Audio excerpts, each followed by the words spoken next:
추상적인 꿈은 절대로 이루어지지 않습니다.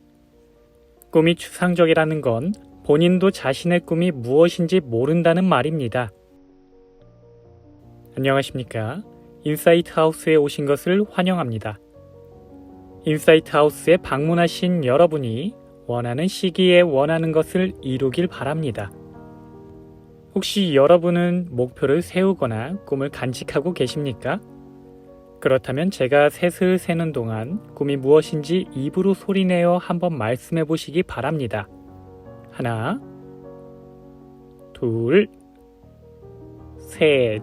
아마 꿈을 말하지 못한 분도 계시고 더듬거리며 말씀하신 분도 계실 겁니다. 또는 생각나는 대로 말씀하셨거나 꿈을 정확히 말씀하신 분도 계실 겁니다.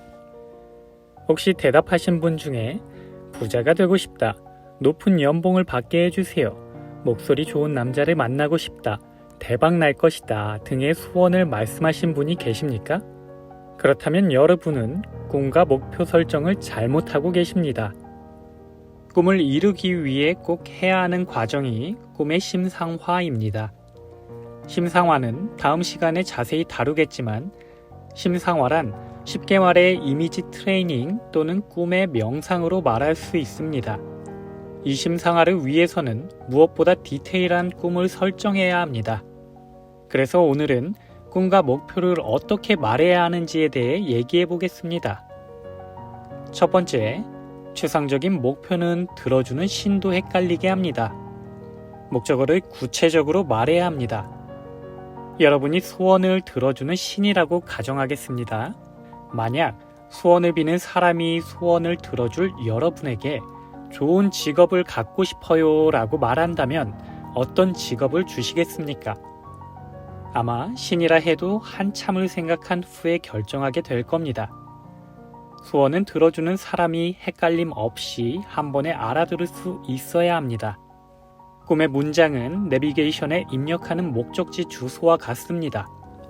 예를 들어 부자가 되고 싶다라는 말은 우리가 약속 장소를 정할 때 경기도에서 만나자라는 말과 같습니다. 꿈과 목표를 설정할 때는 목적어를 최대한 디테일하게 정해야 합니다. 수치나 비교 대상이 있다면 누구나 쉽게 알아들을 수 있을 겁니다. 부자가 아니라 100억 자산가, 높은 연봉보다는 10억 연봉, 목소리 좋은 남자보다는 이선균 목소리를 가진 남자, 대박보다는 연매출 50억이라는 식으로 목적어를 설정해야 합니다. 목적어가 추상적이라는 건 본인도 자신의 꿈에 대해 정확히 모른다는 뜻입니다. 두 번째, 꿈은 이미 이루어진 것처럼 말해야 합니다. 꿈을 말할 때에는 꿈이 이루어진 시기를 정확히 표현해야 합니다. 1년 후, 3년 후보다는 2024년 7월처럼 좀 더 구체적으로 시기를 확정합니다.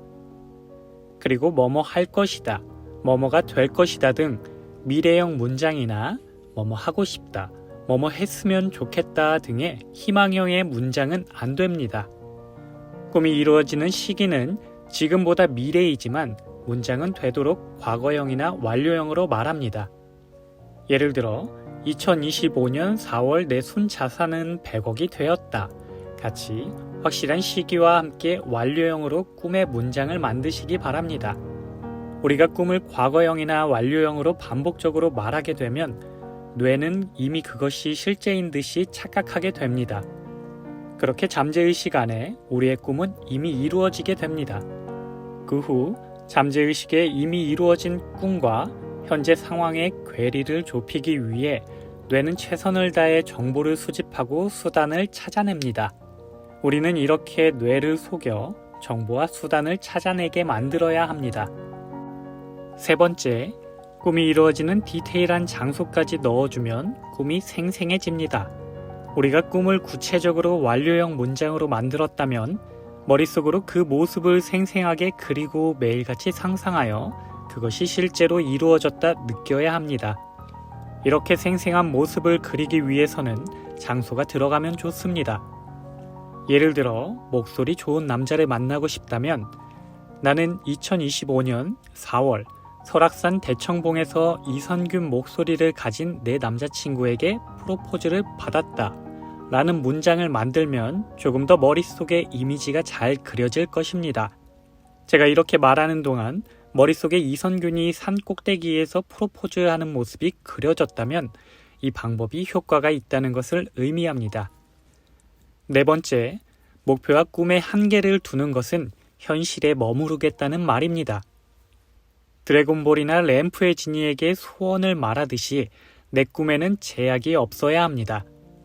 특히 5년 후, 10년 후의 미래에 이루어질 소원이라면 아주 비현실적인 소원이면 더 좋습니다. 한 인터뷰에서 미국의 한 1000억 자산가는 10년 전 과거로 가면 무엇이 하고 싶습니까? 라는 질문을 받았습니다. 그 자산가는 꿈을 1000억이 아닌 10조로 잡겠습니다. 꿈을 1000억으로 설정했기 때문에 지금 저는 1000억만 갖게 되었습니다. 라고 답했습니다. 절대로 꿈에 제한을 두지 마시기 바랍니다. 자, 이렇게 구체적 목적어, 구체적 시기와 완료형 문장 등을 고려해 만든 저의 소원은 2024년 7월 인사이트 하우스 채널로 인해 꿈을 이룬 100명의 사람들과 함께 호텔에서 파티를 즐겼다입니다. 정말 상상만으로도 설레는 제 바람입니다. 물론 아직 어느 호텔인지 탐색이 끝나지 않아 호텔 이름은 적지 않았습니다. 조만간 견학을 다녀올 예정입니다. 그리고 꿈이 이루어질 장소는 직접 가서 탐색하시면 꿈 이미지 트레이닝에 효과적이니 꼭 하시기 바랍니다. 한 조사에 따르면 새해 목표를 연말까지 기억하는 사람은 10%도 안 된다고 합니다. 소가 쟁기로 밭을 갈 때 움직이지 않는 한 지점을 정확하게 정해놓고 따라가야 밭을 바르게 갈 수 있습니다. 비행기는 자동 항법 장치에 목적지를 정확하게 입력하면 90% 이상 항로를 조금씩 이탈하긴 하지만 결국 목적지에 제대로 도착합니다. 우리가 알 수 없는 길을 갈 때 내비게이션에서 눈을 떼지 않듯이 미래의 꿈을 이루기 위해서는 우리의 정확한 목표에서 눈을 돌려서는 안 됩니다. 추상적인 꿈은 절대로 이루어지지 않습니다. 꿈이 추상적이라는 건 본인도 자신의 꿈이 무엇인지 모른다는 말입니다. 꿈의 문장을 명확하게 작성하여 그곳에 잘 착륙하시기 바랍니다. 지금까지 인사이트 하우스였습니다. 인사이트 하우스에 방문하신 여러분이 원하는 시기에 원하는 꿈을 이루길 간절히 바랍니다.